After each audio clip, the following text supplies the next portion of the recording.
Empresas como Bayer, BASF, Syngenta, JBS, Cargill e Nestlé mantiveram 278 reuniões com o alto escalão do governo Bolsonaro.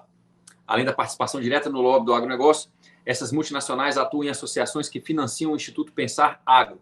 Isso é o que revela o relatório Os Financiadores da Boiada, como as multinacionais do agronegócio sustentam a bancada ruralista e patrocinam o desmonte socioambiental.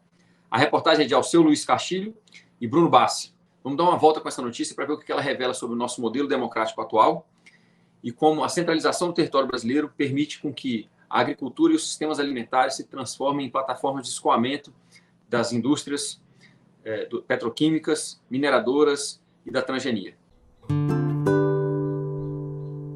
Por trás da boiada estão as multinacionais, os projetos de lei que constituem o pacote da destruição. PL da grilagem, PL do veneno, PL do licenciamento ambiental, PL da mineração em terras indígenas.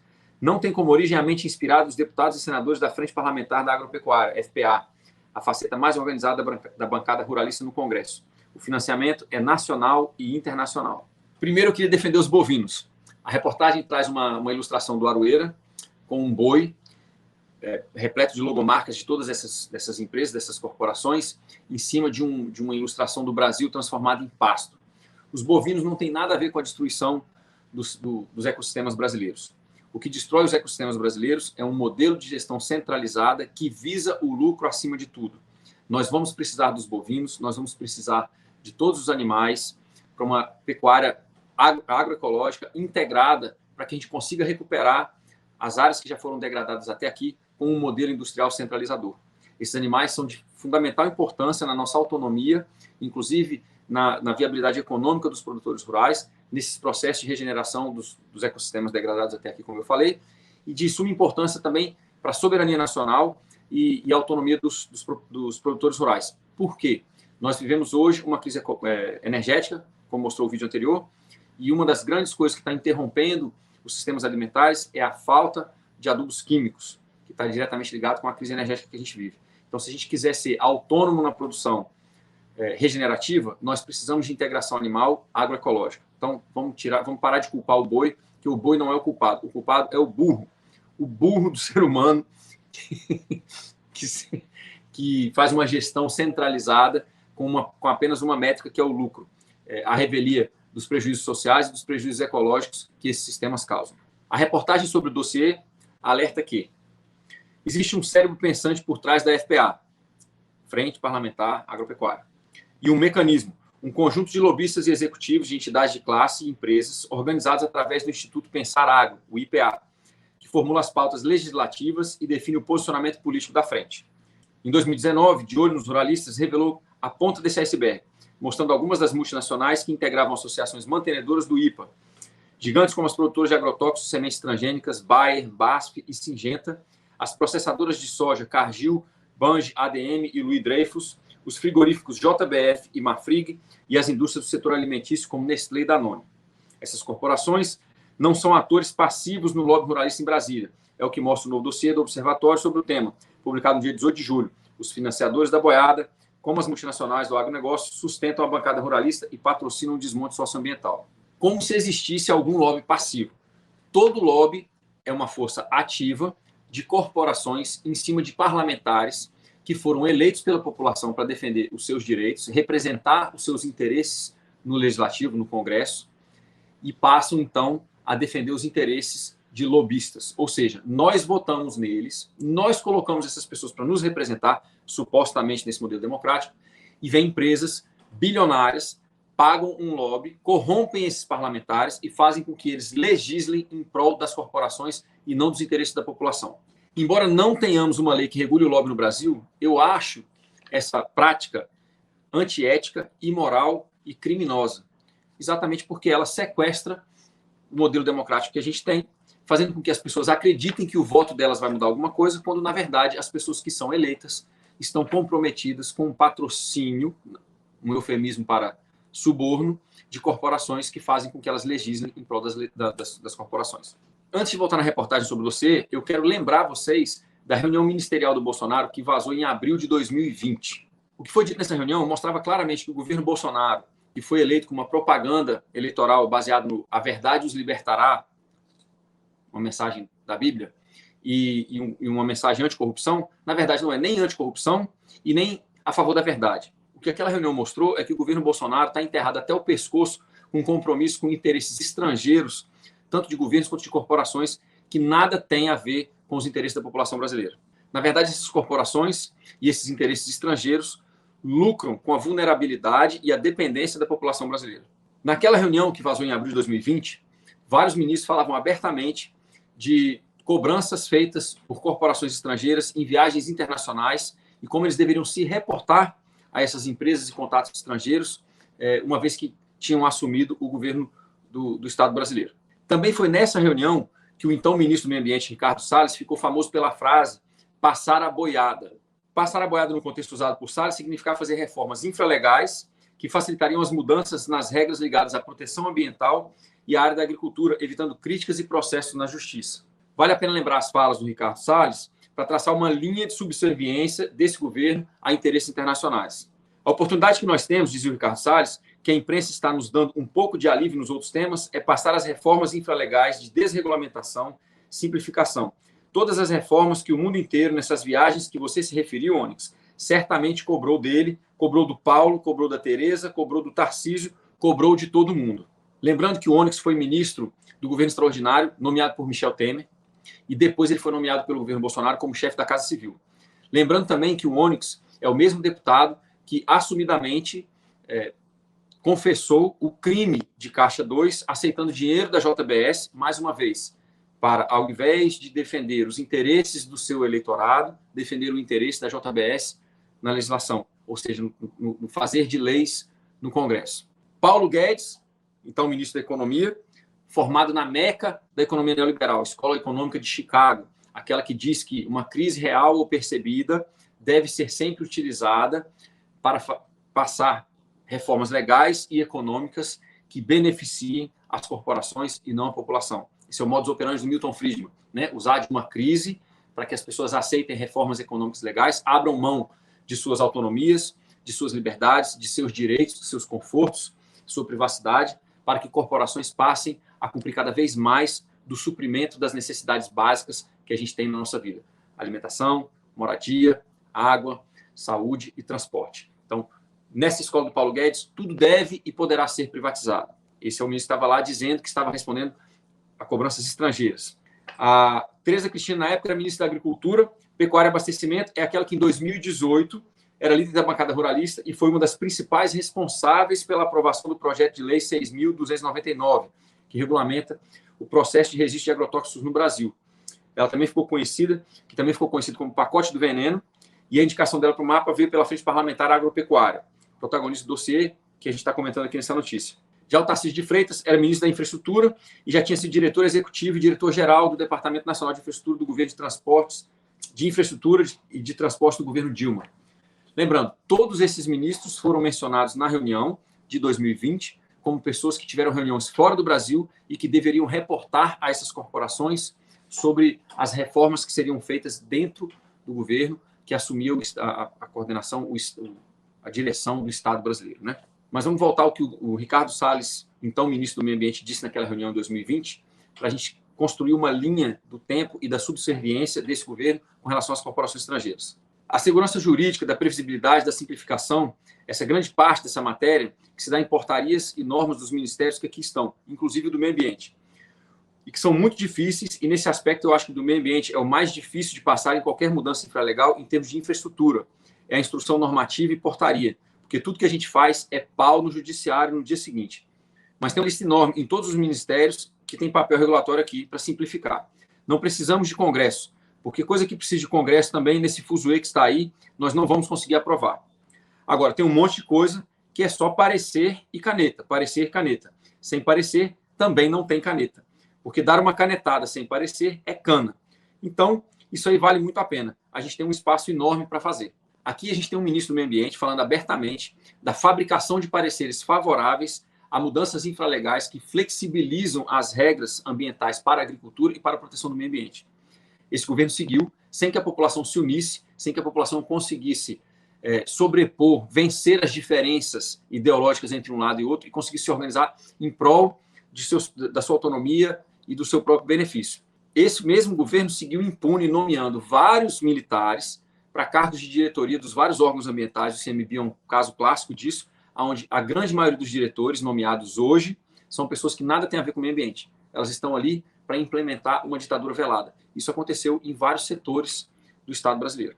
Os anos se passaram e o governo Bolsonaro já aprovou mais de 1.600 agrotóxicos, uma média de mais de um pesticida, mais de um agrotóxico por dia, beneficiando exatamente essas corporações que o ministro do Meio Ambiente dizia estar cobrando medidas de reforma infralegal dos vários ministros do governo Bolsonaro. E aí a gente volta para a reportagem. Durante o governo de Jair Bolsonaro, empresas do setor se reuniram pelo menos 278 vezes com membros do alto escalão do Ministério da Agricultura, Pecuária e Abastecimento, o MAPA. Em pauta, temas como a flexibilização de regras para agrotóxicos, a autorização de testes de novas substâncias químicas direto em campo, ao invés de laboratório, e a autofiscalização sanitária. O dossiê aponta a Syngenta como campeã na interlocução com o governo, com 81 reuniões, seguida pela JBS com 75, Bayer com 60, BASF com 26, Nestlé 23 e Cargill com 13. Em termos de moradia, alimentação, água, saúde e mobilidade, que tipo de pauta vocês acham que essas empresas têm elaborada? Uma pauta que crie mais dignidade, resiliência e autonomia nessas áreas essenciais do nosso viver? Ou uma pauta que centralize ainda mais poder, renda e território nas mãos das corporações? A resposta é óbvia, né? A reportagem conta que a Bayer foi recebida por servidores fora da agenda oficial. O levantamento de reuniões levou em consideração os encontros registrados na agenda oficial de autoridades do Ministério da Agricultura em janeiro de 2019 até junho de 2022. No entanto, os registros da entrada no mapa, obtidos via Lei de Acesso à Informação, contam outra história. Durante esse período, a ex-chefe de assuntos públicos da Bayer, Silvia Menicucci, esteve presencialmente 25 vezes na sede do Ministério. Destas, 16 não foram registradas em agenda oficial. Na Câmara, a executiva esteve 14 vezes entre 2018 e 2019. O caso da empresa alemã é um dos destaques no dossiê, uma vez que demonstra a facilidade com que os conglomerados do agronegócio conseguem acesso ao alto escalão do governo. Em outubro de 2019, o então CEO global da companhia, Werner Baumann, se reuniu pessoalmente com Bolsonaro em um evento promovido pela Agência de Fomento às Exportações Apex Brasil, onde Menicucci havia atuado como servidora. Se uma pessoa comum ou uma organização de movimentos populares quiser se reunir com as autoridades do alto escalão de um governo para discutir autonomia corporal, a soberania alimentar, a reforma agrária, a necessidade de centralização e distribuição dos sistemas alimentares, vocês acham que teria acesso tão fácil a tantas pessoas do alto escalão do governo? Eu trago essa notícia dessa forma para vocês, e com esse tipo de comentário, para vocês entendam o seguinte: a gente é levado a acreditar que o modelo democrático atual ele é possível de ser mudado pelo voto. O que a gente vê aqui é que, independente do campo ideológico que está representado no executivo e no legislativo, o que a gente vê é que o lobby de corporações bilionárias tem muito mais poder do que o voto. Vamos voltar à reportagem. Em 2022, foi a vez da ex-ministra Tereza Cristina prestigiar a empresa ao participar de um vídeo produzido pela Bayer, postado em um dos seus canais oficiais da companhia, para falar sobre o seguro rural. Também participou do vídeo o diretor do Departamento de Política Agrícola e Seguro Rural do MAPA, Pedro Loyola. Em resposta aos dados do relatório, a empresa afirmou que as reuniões com agentes dos órgãos públicos são normatizadas pela legislação federal e por políticas internas da própria companhia, e que essas foram formalmente solicitadas aos órgãos com quem a empresa mantém interações. Procurado, o MAPA classificou a participação da então ministra no vídeo institucional como uma entrevista, tendo como objetivo prestar informações sobre as políticas públicas realizadas por esse ministério, especialmente sobre o programa Seguro Rural.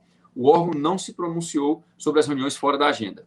Aqui a gente tem a ex-ministra do Ministério da Agricultura, Pecuária e Abastecimento, servindo de garota propaganda da Bayer, a empresa que comprou a Monsanto, que vem sendo julgada e processada e considerada culpada pela intoxicação e por causar câncer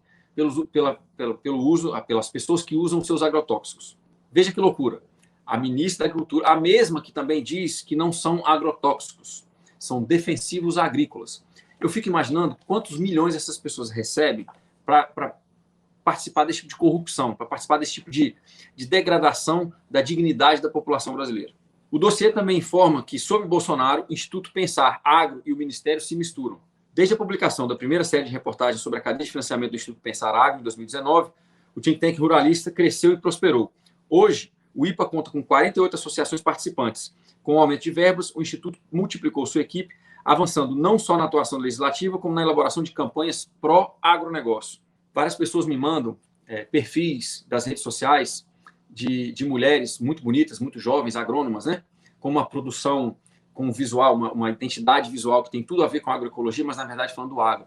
Não se espantem, porque a gente tem vários perfis, várias pessoas que são posicionadas como pessoas influenciadoras nas redes sociais, que são bancadas exatamente por esse tipo de fundo. A atuação publicitária do IPA não se limita a promover o setor. Por meio dos canais da Frente Parlamentar da Agropecuária, a organização ruralista iniciou em 2021 uma campanha contra o portal de olho nos ruralistas, Observatório do Agronegócio no Brasil, insinuando que as matérias críticas aos seus interesses são fake news. Qualquer semelhança com o tipo de cerceamento e censura que a gente recebeu durante a última crise sanitária por outro tipo de corporação não é mera coincidência. Esse fortalecimento é fruto também do poder que IPA e FPA passaram a ter no governo federal desde a posse de Bolsonaro. Além das reuniões com empresas, o dossiê Os Financiadores da Boiada mostra que lobistas e líderes ruralistas se reuniram 160 vezes com servidores do MAPA. Destas, 20 contaram com a presença da então ministra Tereza Cristina, ex-presidente da FPA. Aqui vale ressaltar algumas coisas. O modus operandi dessas corporações, que é chamado de portas giratórias ou portas revolventes. Eles, por costume, subornam as agências reguladoras e o parlamento e trazem para dentro do parlamento ou das agências reguladoras antigos diretores gerais, CEOs, enfim, pessoas do alto escalão das corporações que passam a legislar e a vigiar as atividades dos setores de acordo com os interesses das corporações e não da população. Outra coisa que a gente tem para ressaltar aqui é o poder que as corporações têm de definir o que é desinformação ou fake news. Mais uma vez, qualquer semelhança com a maneira com que as redes sociais foram levadas a cercear e censurar pessoas durante a última crise sanitária que a gente teve não é mera coincidência. As diretrizes de propaganda, porque isso não é jornalismo, vêm de cima para baixo. Os grandes conglomerados midiáticos também fazem parte dos mesmos grupos de investimento, como a Vanguard, a BlackRock, enfim, vários outros nesse sentido. Então, eles dominam a narrativa, dominando a narrativa, eles, de certa forma, dominam a realidade de um grupo enorme de pessoas. E, por último, a ministra que deveria estar atuando no interesse dos sistemas alimentares da população brasileira, na verdade, está atuando para favorecer os interesses de uma das corporações mais poderosas do mundo, que, como eu falei, comprou a Monsanto, produz transgênicos, produz agrotóxicos e tem sido condenada por causar câncer um número enorme de pessoas que usam os seus produtos mundo afora. Mas a influência dessas corporações não está só na agricultura. Além da parte da agricultura, eles foram recebidos nos Ministérios da Economia 33 vezes, no Ministério do Meio Ambiente 4 vezes, da Justiça e Segurança Pública 1 vez e da Educação 1 vez. Essa última no Ministério da Educação, para falar sobre a versão rural do Escola Sem Partido, que na verdade é o lobby do agronegócio se organiza para fiscalizar material escolar. Ou seja, essas corporações estão impondo, através do suborno, porque o lobby é um eufemismo, né? É suborno mesmo. Essas corporações estão subornando as agências e os ministérios para dominar a narrativa, inclusive do conteúdo programático das escolas. A aliança com o MAPA fica explícita até mesmo nas respostas aos dados levantados do relatório. Poucas horas após enviar o pedido de informações ao Ministério, a equipe de olhos ruralistas foi contactada pela assessora de imprensa do IPA, que informou ter ficado sabendo sobre as perguntas direcionadas ao governo sobre a relação com o Instituto e exigindo ter acesso aos dados. Está aí para vocês. O Instituto Pensar Agro entra em contato com um portal de notícias que publicou um relatório denunciando as forças corruptivas das corporações em cima do governo, e o Instituto entra em contato com o portal mesmo antes do Ministério da Agricultura, Pecuária e Abastecimento ter respondido às questões do relatório. Isso mostra para vocês a intimidade com que essas corporações atuam com o governo. Isso mostra para vocês, para a gente de um modo geral, para a população de um modo geral, como o nosso voto é sequestrado. Nós votamos em lideranças parlamentares, deputados e senadores, nós votamos no executivo, na presidência, achando que nós teremos os nossos interesses em termos de moradia, de alimentação, água, mobilidade e saúde, garantidos com dignidade, com autonomia, e ao invés disso nós temos essas pessoas funcionando em prol de corporações estrangeiras. É por esses outros que eu venho falando para vocês que o modelo democrático atual não funciona mais. A gente tem muito mais poder se a gente passar a atuar nas nossas relações e território imediatos, construindo a realidade que a gente quer ver no mundo. Aqui fica para vocês a minha curadoria sobre essa notícia. Deixe seu comentário. Essa notícia, inclusive, foi enviada para a gente por uma pessoa que acompanha o canal e entrou em contato com a gente. Então, faz todo aquele apoio que você pode dar para a gente. Clica no sininho, se inscreve no canal, comenta, compartilha e entra para a nossa mala direta e o canal do Telegram, que é onde a gente tem mantido um contato mais próximo e pessoal com vocês e falado sobre temas que a gente não consegue falar tão abertamente nas redes sociais. Um abraço.